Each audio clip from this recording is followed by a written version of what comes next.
everyone, and welcome to Channel World Seed. My name is Francine Sayok with the International Seed Federation, and we are on the third day of what has been an immensely successful World Seed Congress here in Cape Town.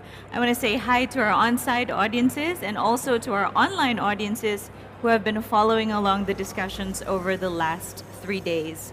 We've heard compelling discussions on trade and regulatory harmonization, innovation, engaging with the value chain, and enhancing access to seeds for farmers.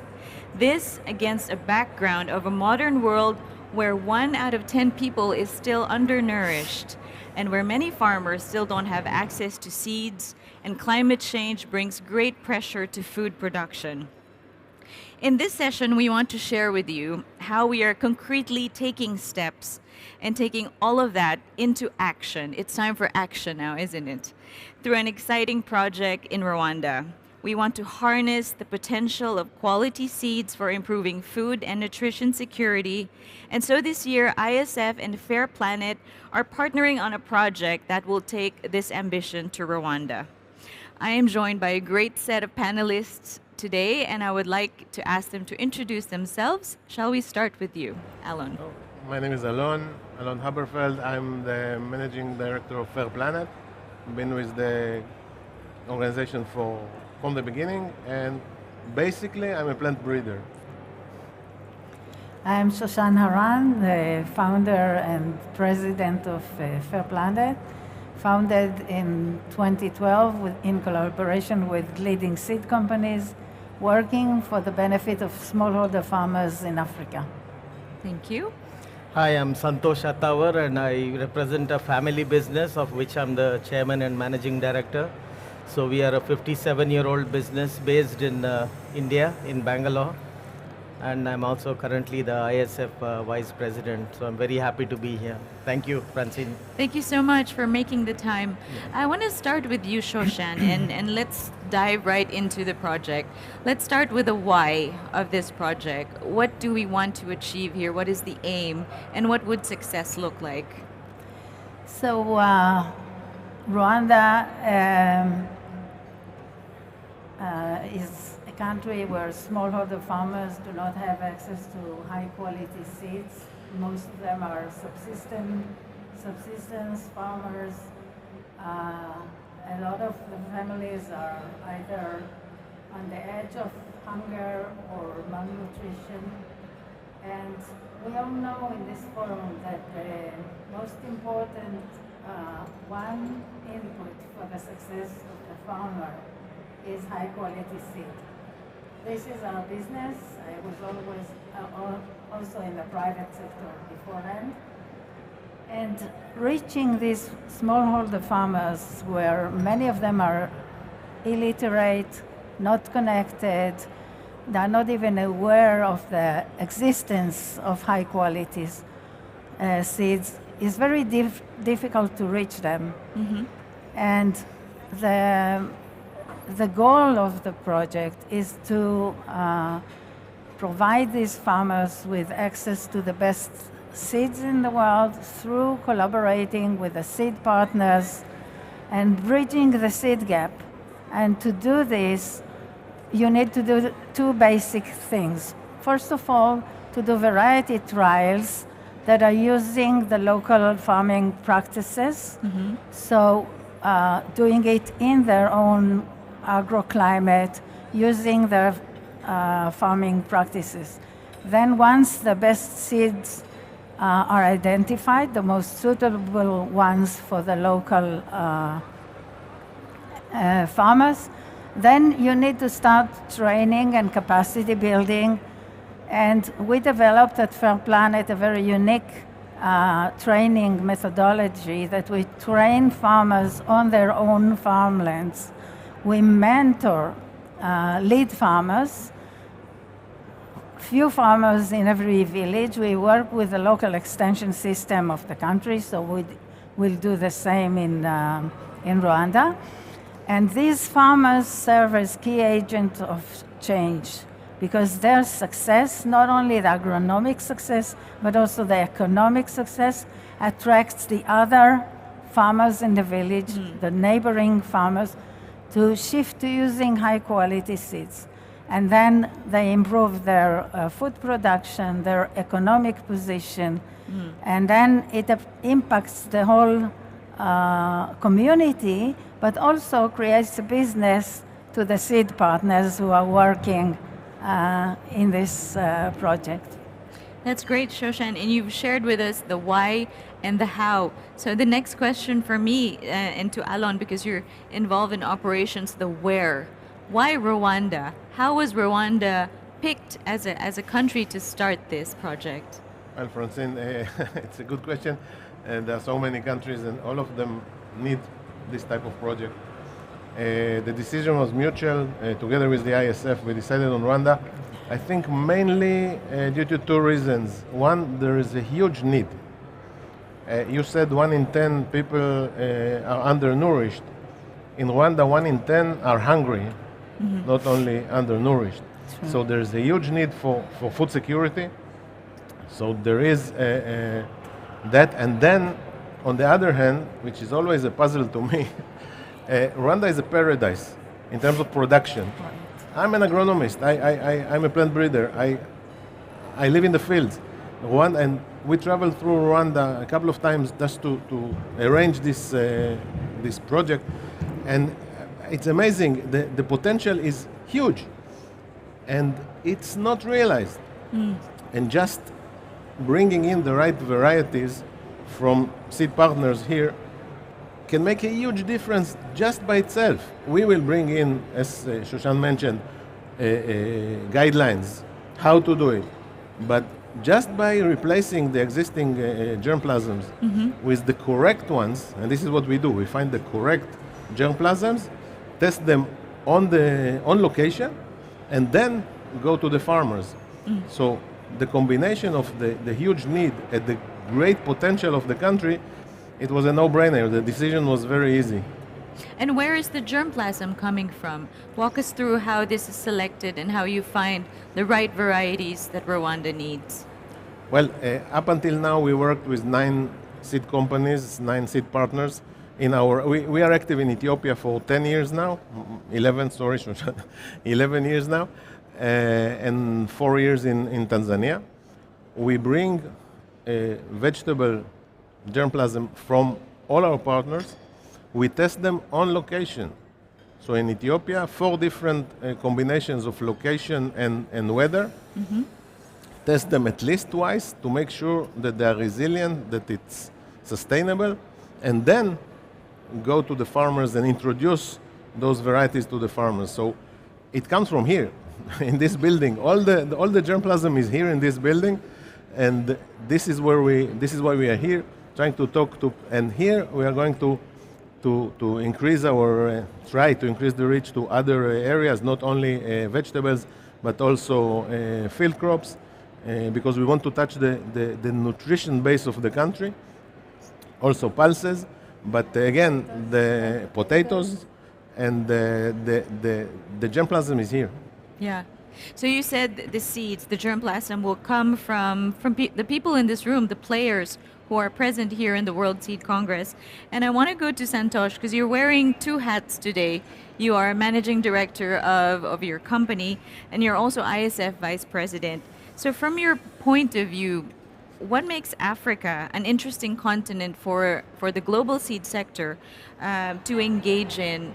And knowing this also in the context of the ISF Seed Resilience Initiative, why do we feel that we need to engage more in Africa? I think it's a market that's emerging and has the largest arable land on the continent, in the world, in Africa. And it's an opportunity to serve and also to learn on the ground realities, what are the varieties that work and how to go about it. And also when I came to know about what Fair Planet was doing and how their success in Ethiopia and as mentioned Tanzania, I thought it should be a good opportunity for us to participate and be a part of this effort to increase productivity, to improve the agronomy, and also to make a positive impact. And of course there will be a lot of learning. And a little background we already have of having worked in India, but I'm not saying it's the same thing. It'll be different, but the basic concepts, the guiding concepts will remain fundamental. So that's why we look forward to it. And as an ISF member, I feel it's good to go to new areas to understand and bring solutions to the farmers and to help them, and also to learn more about different countries and the cultures. And food is very much a part of culture, and so is food security and nutrition. Yeah. I want to ask the same question to Shoshan and Alon, because you've been traveling around Africa in your exploration of the continent. What excites you about this continent? About Africa, the continent. the Wow, continent. that's a simple one. There are so many farmers in this continent. I hope I'm not wrong, but around 200 million smallholder farmers in Africa that are eager to use high quality seeds. And we've seen it in Ethiopia. Once the farmers learn about the mere existence of high quality seeds, once they learn the benefits of using high quality seeds, increased productivity, increased better quality, better prices in the market, they are making money, they become economic independent. They buy the seeds from the seed partners, and then we are not needed anymore. But to bridge the gap, Fair Planet is bridging the gap. We come from the seed sector. We were with you, now again with you. We understand the sector. We know how to talk to the different players. We know how to protect your IP. We know how to work in coded, objective, professional variety trials, but we look from the point of view of the farmers. We are objective. They trust us. We do the analysis, the data collection, and then we train them. So when you see the success of the farmers on the one hand, on average, we have a research done about the project by the Hebrew University. On average, the yield increase of the non-trained farmers, the neighbors who learned from the lead farmers, is 3.1 more yield. And the net income increase is almost $500 from 1/10 of a hectare. That's a big success. And the spread of technology is very quick due to the good varieties that you have developed. Fair Planet is just connecting the dots, but we need to do it. We invest a lot in training. Just to give you an eyeball number, 20% of our efforts and budget go for technical phase, for the trialing, and then 80% goes for the support of capacity building of local trainers, training the lead farmers, spreading the message, and then it becomes the responsibility of the seed partners to register the varieties for commercial use, to supply the farmers, to do after-sales support, and the farmers are becoming customers of the seed company. And just to give you one example, from the seed partners' point of view, the increase in annual sales of imported vegetable seeds into Ethiopia within 5 years was $8 million annual.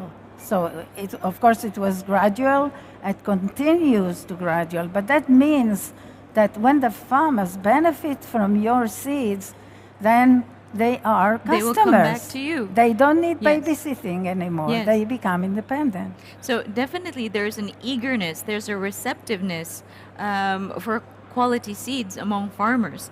And I understand that Fair Planet is doing the work of building bridges and connecting one actor with the other. I want to ask, for seed companies, well, we've talked about the potential of the continent and of Rwanda specifically as a market. But what are the usual obstacles that businesses face when they try to set up business in a new territory, like Rwanda or like Africa? Maybe Alan, you can take this one. That's the tricky one, because it depends on the company, it depends on what they are trying to achieve. but there are many obstacles related just to the culture. It's a different culture. Africa is not Europe, it's not the West. The culture is different. Time is different. Things move their own space. You need to know who to talk to. There's a lot of regulations, some of them simple, some of them less.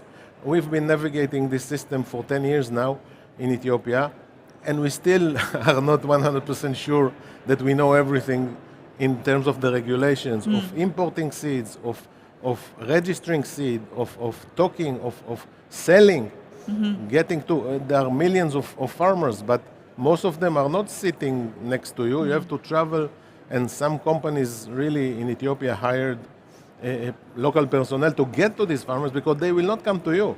These smallholders, they never leave the village, so you need to get to the villages. So there's a lot of knowledge that we build along the years that we share with our partners, and it makes it easier for them to access this. It's a huge market.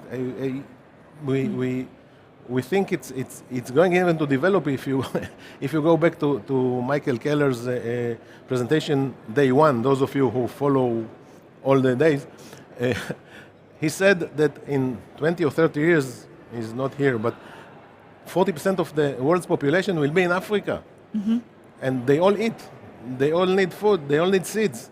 So it's going to be a huge market, but it's difficult to get there, and that's where we can help because we have the boots on the ground, and we can help establish businesses. We are not a business.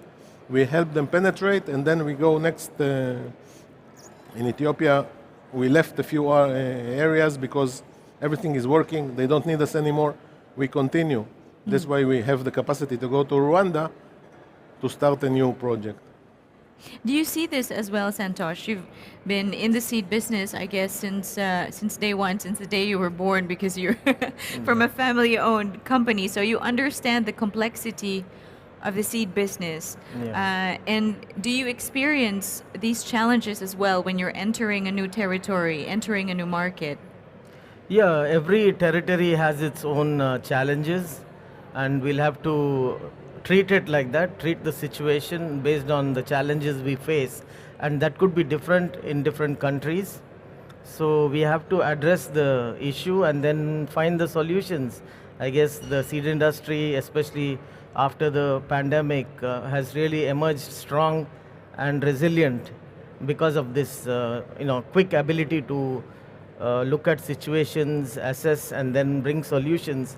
Similarly, if we can bring out good varieties that can help the local markets feed themselves and supply to other markets that can't grow vegetables, for example, because agroclimatic zones are different and everything cannot be grown everywhere.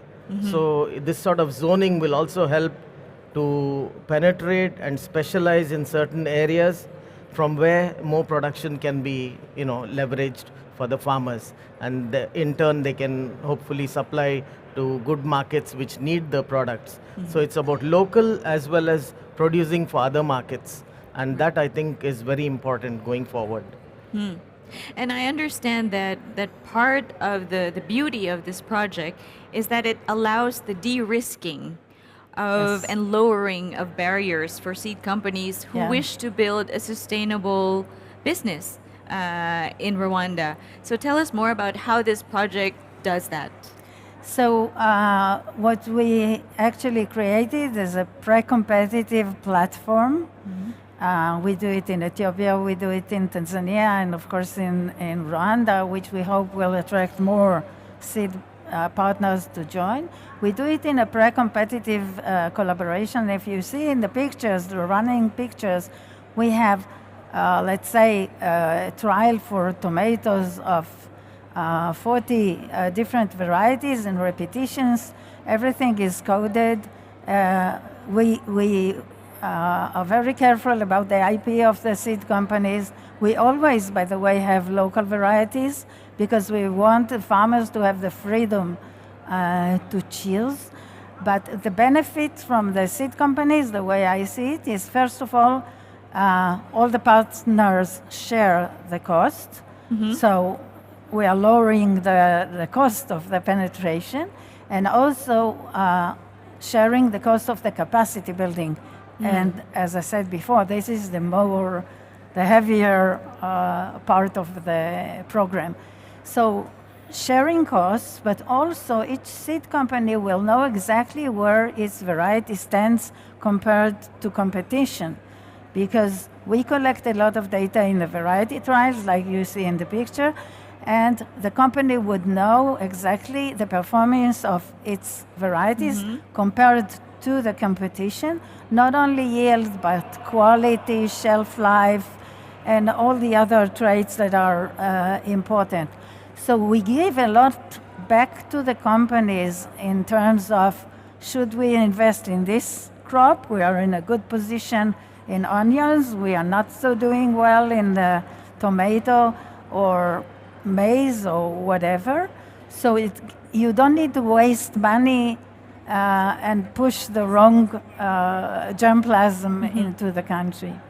So cost sharing, cost efficiency, and seeing the performance of your varieties on the ground, on the field, Exactly. which is in itself a big operation to manage if you're going to do it yourself.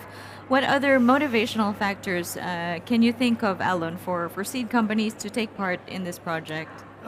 The main motivation should be, at the end of the day, making money. There is a lot of money in this industry. They are smallholders, but they are willing to pay for good germplasm.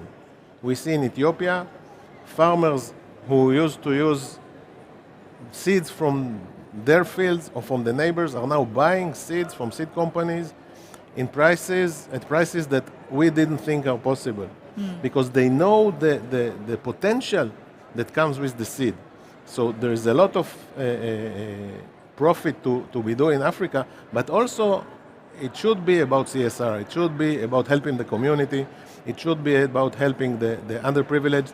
So this is something the industry should take very seriously on that side too. And I think for me as a company, if I were a company, it would be easier for me to take the decision to go into a country when I know already that my germplasm works. So this is what we offer. We check the germplasm. If it works, okay, come in, invest.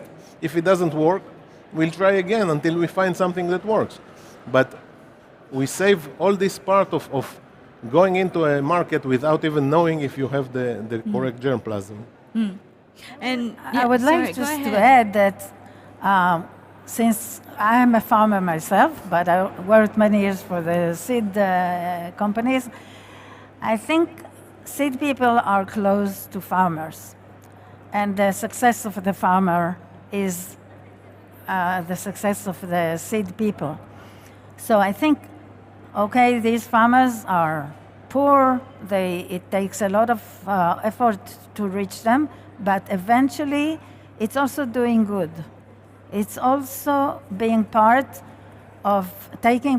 of solving a global problem of food insecurity in Africa and then elsewhere. So I think it's both ambitions should go hand in hand.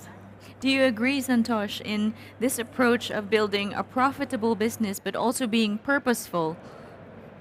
Yeah, I think we need to serve first and address the issue and be purposeful as a result, because for the first thing, as I mentioned, is the agronomy in a new area is very important, how you handle the crop and the skill sets that we pass on to the farmers so that they become independent.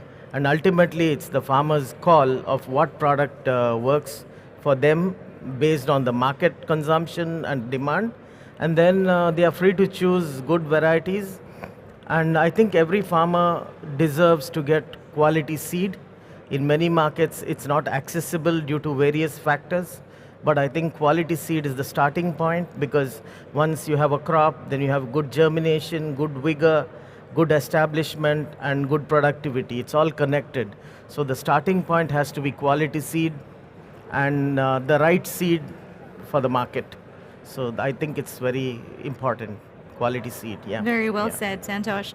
And now, as we're wrapping up the session, I just want to get an update where we are now in the project. I know this is not just a dream that we built in our heads. This is a reality, and it's Yeah. on the ground. So where are we now, Alon? Well, we were very fortunate to receive help from Bayer Corporate Giving to start the project. They gave us the kind of seed money to start the project. So Yeah. we are on the ground, we are hiring people. Later this month, we are going to start the first trials near Kigali. Kigali will be the first location in Rwanda that we will, later we will move to other locations. But first of all, we will start around Kigali. There are a lot of farmers around Kigali that need help. So we will start there, and it's in the coming weeks we are going to start sowing from several seed companies that already have committed. Seeds, some of them are already there, some of them are on the way. We are going to have a trial starting June, late June. We are in the beginning of June, late June, throughout the season, and from there we'll continue. So the team is being built, and we will have varieties planted this summer.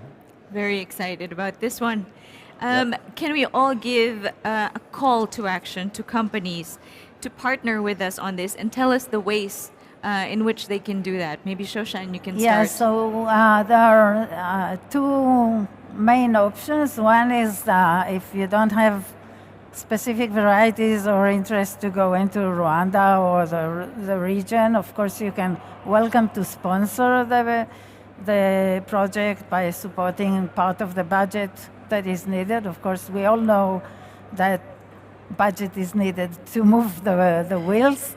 And the other option is, of course, to become a partner, meaning you want to introduce your varieties into Rwanda and then Africa, and then you provide germplasm, you provide varieties of the crops that are in your portfolio that are of interest, and of course support the budget. And we built with ISF kind of a very simple modalities to participate. So each company that is interested to take part or to sponsor is welcome to connect with us. And we will discuss more specifics, but it's a joint effort of ISF to do good, to build a business in Africa, and to do it in the right way. Would you like to add to that, gentlemen?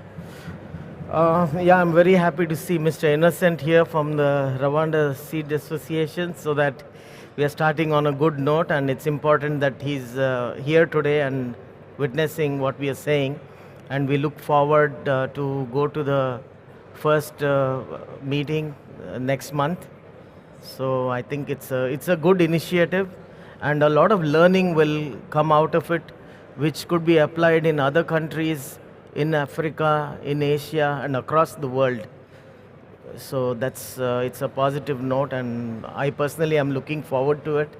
Very And also, optimistic. yeah, the Rwanda government is very progressive. We've been hearing a lot of positive things about the government, and they are taking a lot of initiative in many aspects. And us being seed, we look forward to a successful partnership. Yeah. Well, it looks like we're on our way to success, aren't we? Well, we We'll at do our Fair best. Planet, our motto is every farmer matters. But in Ethiopia, in Rwanda, there are millions of them.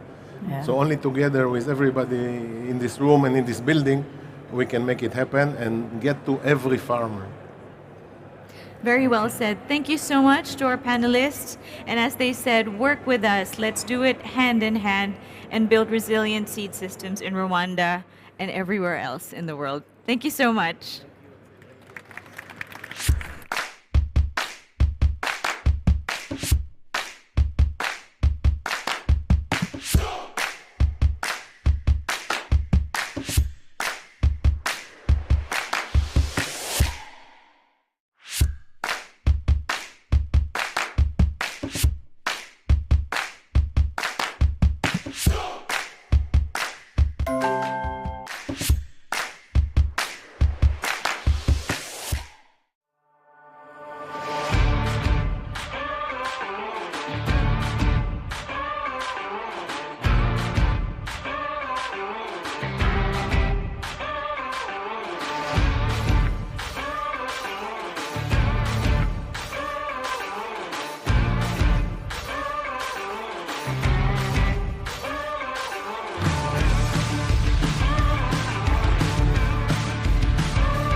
you.